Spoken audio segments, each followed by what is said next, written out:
درس سے پہلے کی اعلان ہے، کل صبح انشاءاللہ، کل بروز سوموار صبح انشاءاللہ 9:30 بجے اسی مسجد میں خواتین کا ایک عظیم الشان رمضان المبارک کی مقدس عنوان پر اسی کے مقاصد کے حوالہ سے انشاءاللہ پروگرام ہوگا۔ خواتین کا پروگرام ہے اور خواتین یہ گفتگو فرمائیں گی، آپ گھروں میں جا کر اطلاع کریں۔ اعوذ باللہ من الشیطان الرجیم،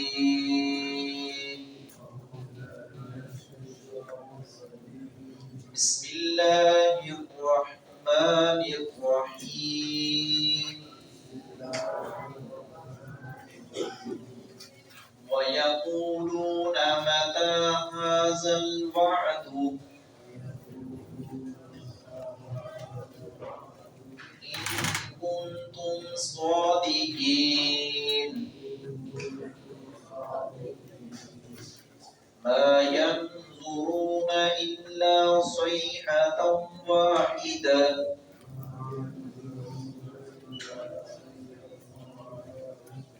تَأْخُذُهُمْ وَهُمْ يَخِصِّمُونَ فَلَا يَسْتَطِيعُونَ تَوْصِيَةً وَلَا إِلَىٰ أَهْلِهِمْ يَرْجِعُونَ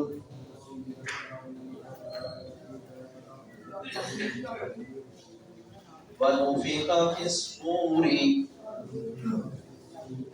فَإِذَا هُم مِّنَ الْأَجْدَاثِ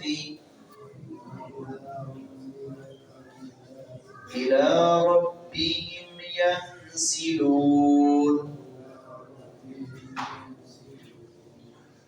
سورۃ یاسین کی 48 سے 51 تک ہم نے تلاوت کی ہے۔ سورۃ یاسین کی آیات میں اللہ رب العزت نے قیامت کا تذکرہ کیا ہے۔ اس سے پہلے بات اللہ رب العزت نے کی ہے اپنے نظام کے بارے میں، نظام قدرت کے حوالہ سے، اور وہ لوگ جو اللہ رب العزت کی تخلیقات پر اعتراض کرتے ہیں یا سرے سے ہی نہیں مانتے، ان کو اللہ رب العزت نے زمین و آسمان اور اس کے اندر رہنے والی مخلوقات اور یہ خوبصورت نظام، اس کی مثالیں دے دے کر سمجھایا ہے۔ اور پھر ان کا یہ بار بار کہنا کہ آپ کہتے ہو قیامت آئے گی اور اپنا زمین پھٹ جائے گی، آسمان ٹوٹ جائے گا، چاند ستارے بے نور ہو جائیں گے، اتنا کچھ کہتے ہو، اگر قیامت آنی ہے پھر آتی کیوں نہیں؟ اگر سچی ہو تو قیامت لے کر آؤ۔ نبی اکرم صلی اللہ علیہ وسلم کو بار بار یہی اعتراض کرتے تھے، استہزاء اور مذاق اڑاتے تھے۔ تو اللہ رب العزت نے فرمایا کہ قیامت کا آگے اللہ رب العزت نے تھوڑا سا تذکرہ کیا، یعنی اس کا منظر بیان کیا ہے کہ جب حضرت اسرافیل کو حکم دیا جائے گا اور وہ صور میں پھونکیں گے تو جو جہاں کہیں ہوگا وہاں فنا ہو جائے گا، اس کی زندگی کی شام ہو جائے گی اور وہاں اٹھ نہیں سکے گا، اس کو پھر کوئی موقع اور چانس نہیں ملے گا، وہ اللہ کے حضور پیش ہوگا اور اس کو جزا سزا والے سارے معاملات اس سے گزرنا پڑے گا۔ تو یہ ان کا بار بار کہنا، اپنا قیامت کے بارے میں سوال کرنا، اس کا ان کا یہ قطعاً مقصد نہیں تھا کہ قیامت کی تیاری کریں، بلکہ مذاق کرنا مقصد تھا۔ اگر قیامت کی تیاری کرنا ان کا مقصد ہوتا تو وہ پھر اسلام قبول کرتے، وہ نماز کے قریب آتے، وہ روزے کے قریب آتے، وہ جیسے نبی صلی اللہ علیہ وسلم صلہ رحمی کا حکم دیتے، پاک دامن، لیکن یہ چیزیں ان سے وہ کوسوں دور تھے اور اپنانے کے لیے تیار نہیں تھے اور کہتے تھے کہ ہم حق پر ہیں، نعوذ باللہ یہ رسول اکرم صلی اللہ علیہ وسلم باطل پر ہیں۔ تو اللہ رب العزت نے قیامت کا منظر بیان کیا ہے، ان کے اس سوال کے جواب وہ پوچھ رہے ہیں قیامت کب آئے گی، اللہ رب العزت نے منظر بیان کیا کہ شاید یہ اس کا منظر سن کر ان کے دل میں کوئی بات گھر کر جائے اور ان کی دل کی دنیا بدل جائے۔ وَيَقُولُونَ اور وہ کہتے ہیں مَتَى کب پورا هَذَا ہوگا یہ الوعد وعدہ، وہ کہتے ہیں کہ یہ وعدہ کب پورا ہوگا، یعنی جو رسول اکرم صلی اللہ علیہ وسلم کو کہتے تھے کہ قیامت آنے والی ہے، قیامت قریب ہے، حساب کا وقت قریب آ گیا ہے، اقترب للناس حسابهم وهم فی غفلۃ معرضون، حساب کا وقت قریب آ گیا ہے اور لوگ غفلت میں اعراض کر رہے ہیں اور اس سستی میں پڑے ہوئے ہیں۔ تو اللہ رب العزت نے فرمایا ان کا یہ اعتراض اللہ رب العزت نے دہرایا ہے، وہ کہتے ہیں کب یہ پورا ہوگا وعدہ، ان کنتم صادقین، اگر ہو تم سچے۔ نبی صلی اللہ علیہ وسلم سے مخاطب ہو کر کہتے تھے اگر تم سچے ہو، تو حالانکہ آپ صلی اللہ علیہ وسلم سب سے بڑھ کے سچے تھے، حقیقت بات ہے کہ صادق اور امین کا لقب صرف اگر کسی پر صادق آتا ہے تو رسول اکرم صلی اللہ علیہ وسلم پر آتا ہے. آپ کے بعد یہ کسی کے اوپر یہ لقب صادق نہیں آتا. نبی صلی اللہ علیہ وسلم کے اندر اللہ رب العزت نے وہ صاف رکھے تھے. آپ کو چند ایک قیامت کی نشانیاں بتلا دی گئی کئی ایک، لیکن اس کی مکمل تفصیل رسول اکرم صلی اللہ علیہ وسلم کے پاس بھی نہیں تھی. آپ سے بلکہ کسی نے سوال کیا قیامت کب آئے گی، آپ نے فرمایا یہ پوچھتے ہو قیامت کب آئے گی، یہ تو بتلاؤ قیامت کے لیے تیاری کیا کی ہے.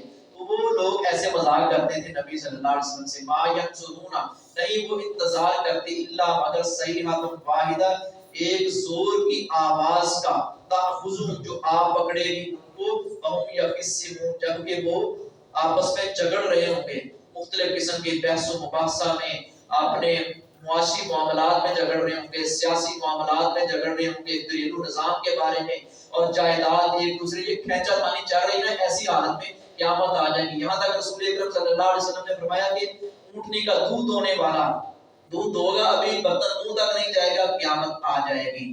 تو کپڑا بیچنے والے خریدنے والے ابھی سودا جو ہے طے ہو رہا ہوگا، قیامت آ جائے گی. وہ ہلنے کی کسی کو ہمت ہی نہیں رہے گی. اور اسی طرح اسی حدیث میں رسول اکرم صلی اللہ علیہ وسلم نے ہوش کی لپائی کرنے والا ابھی گھر نہیں واپس پلٹے گا تو قیامت آ جائے گی. تو ہمیں ڈرتے رہنا چاہیے اللہ رب العزت کے غضب سے. یہ اللہ رب العزت ہمیں جھنجھوڑتے ہیں مختلف قسم کی آفات بھیج کر.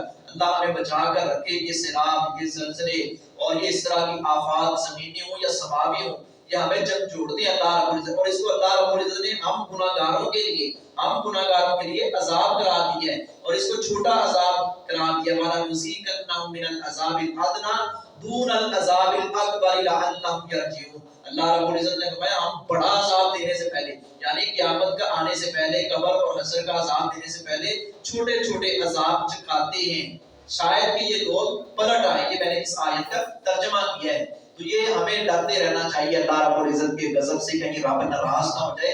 اور جو کام بھی کریں وہ اللہ رب العزت کی خوشنودی والا کریں، اللہ رب العزت کی رضا والا کام کریں. فلا یستطیعون، تب نہ وہ طاقت رکھیں گے توصیتاً وصیت کرنے کی. جب قیامت قائم ہو جائے گی پھر وہ کسی کو وصیت نہیں کر سکیں گے. ولا الی اہلہم یرجعون، اور نہ اپنے گھر والوں کی طرف وہ لوٹ ہی سکیں گی.